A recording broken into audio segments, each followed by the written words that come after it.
Hello again. Today's little project is a simple wooden plaque. It measures 6" by 22 and all it's done on is fence panels. These are really cheap to purchase and once properly dried they're easy to cut with a router. And because they've been tannalised and treated, they're fine for going outside. No bother. Just remember to wear a mask because there is chemicals that's been pressurised in there, so you don't want to be breathing all that in plus the dust. They're slightly a little bit rougher than this when you get them, so give it a little sanding down first. You don't have to, it just helps the router slide a bit better. Now the sign we're going to do today is a simple Tony's bar. So you've got your bit of paper, you've got your stencil, template, or whatever you want to call it. Mark off where it's going to go first, that's more important. Don't just throw it on there, because you'll find one gap's bigger at one side than it is at the other. So mark it off. These letters are 4". The wood's 6", so I'm putting a 1/2" frame around it. I'll miss 1/2 inch that I'm going to route out, and then we'll start our first letter. So it's 4 1 inch, there's your 6 inches sorted. Now the best way to put these on is simply to put carbon paper underneath. That's the way I do it. So you get yourself some nice painter's tape. You would basically stick that on there first. So throw a bit of tape on, like so. Once you've got it all in place, so it's all measured out nicely, then simply a case of throwing your carbon underneath and start drawing around it. It's a lot better. Some people can just spray this and glue it straight to the wood. I just find I can't do that. It just doesn't work for me. There's too much paper going on and it's just not a nice crispy. So you basically draw around it all, and once you've done that you'll end up with that. So that's Tony's bar. I don't know if you can see, we've marked off the framework here, so we'll start digging all that out from there. So that's ready to go. The bit I'm going to use is a small piece like that. It's a 1/4 inch, is it 1/8 by 1/2 inch straight imperial cutter. I just like this one because it's a nice and narrow, should you need to get into these smaller bits here, and it does make a nice cut all the way around. So let's start routing this sign out.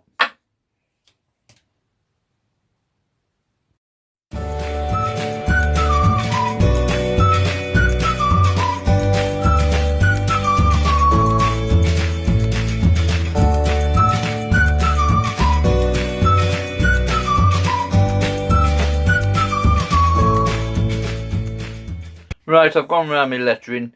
This wood's turned out to be quite powdery. I call it like a coconut husk, because it is only cheap wood at the end of the day. You can get a 6-foot length for this for next to nothing. So I've changed my profile bit and I'm now putting these little CNC bit on. They're really pointed and they're ideal for cutting around your lettering first, and then you can go back to your bigger piece to take these sections out. And when it comes up to the bit that you've cut, it'll pop off without damaging. I noticed when I was going around these end bits, they were breaking off. So that's a great little thing, and they're really cheap. I would recommend anybody purchase them because I think they're brilliant. But they are smaller shaft on them, so you require a collet, and that's cheap as well. And that just lets it thickens the shaft, so you can slot that on. But yes, I think they're beautiful then. Now you notice here I've done down either side. Now I just did that freehand because I'm not too bothered if it's not a perfect straight line. The guy doesn't want it that perfect. Excuse me. But if you're new to routing, there's a device like this, and that connects to your router, and that will allow you to basically slide up and down there with no problem. I've never used it myself, but that's another thing you can bear in mind if you're a bit concerned about doing straight lines. So that one's all done out. Now we'll go back to the bigger piece and just take all these sections out. So let's crack on with the next bit. I don't do a lot of filming on the router because it's an old router is this one, and the noise is horrendous. But once you've seen one work, You know what they're all about. So well, let's take the middle bits out now.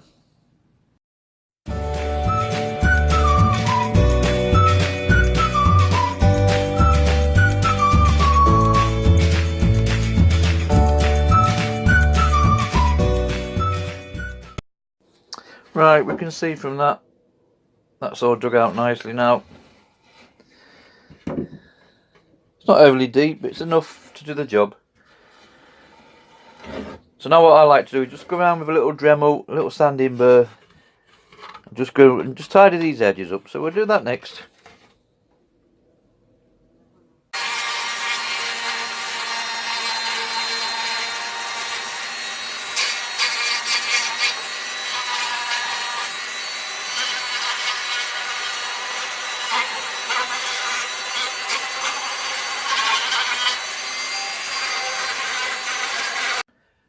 Right, we've done our general tidy up with these sanding burrs and what have you.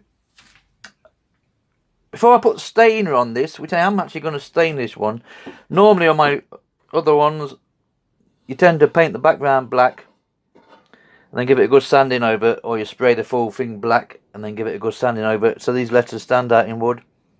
I'm actually going to put wood stainer on these, a nice dark mahogany, and the framework as well, and leave that as it is, but put linseed oil on to tone it down a bit. You'll see as we go along.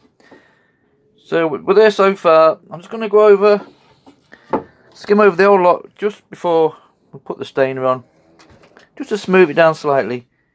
With this wood being a bit delicate, you don't want to go in giving it full jip straight away.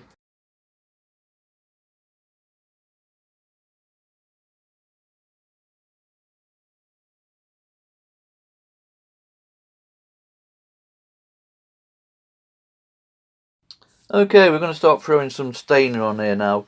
Now you can use paint if you want to, just as easy. But I'm going to throw on some deep mahogany wood dye, and then I go over it all with some linseed oil, and I put that on just before that's a chance to dry out. And it basically soaks in with the linseed, so it gives this a slight little tinging effect on the back of this, instead of just being white as it is. So we'll start putting the wood dye on, the whole thing, all the lettering and the framework, and then we'll pop the linseed oil on. I've also drilled a couple of holes in either side just for screws to go in. Sometimes on these you can leave a good corner, because you might want one in each corner, because some of this wood being so cheap it can bevel and twist a bit, so sometimes you might need a screw in each corner. But it's only a small piece, it's not going to take a lot of holding up. So I think 2 screws will be ample on that one. So let's start putting this stainer on.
Right, we've got this stainer on. You'll notice this yellow stain in here. That's obviously as the stain's gone into the wood. I wish that had covered all that back, but obviously it doesn't. But it's nothing to panic on, because once we get the linseed oil on, that'll all blend in together, it says, hopefully.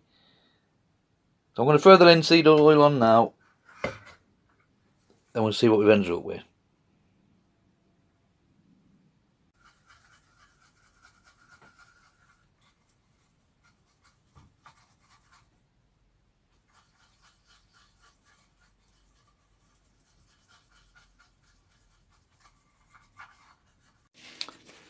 Right, that's that one finished. Once I put the linseed oil on, and obviously the stainer is still a bit damp, I basically just rub over it and allow it to get inside and mix in with the linseed oil. It gives it that bit of a aging effect on it. And it also rubs off some of the stain, which allows the grain of the wood to come through, and I prefer that. Still see a bit of that yellowing around there. I think the problem was with that, I had to go off and do something and I left it on too long. Normally that would blend in with the linseed, but it's no big deal. Still looks like a sign, doesn't it? Yeah, you can see how the grain runs through. But if you weren't happy with that, you could paint this, stain it, do the background, do the wood, just leave it wood and do the background. It's entirely up to you. But as a basic sign, that's all done now. And that'll go nicely in the bar. Thank you very much for watching.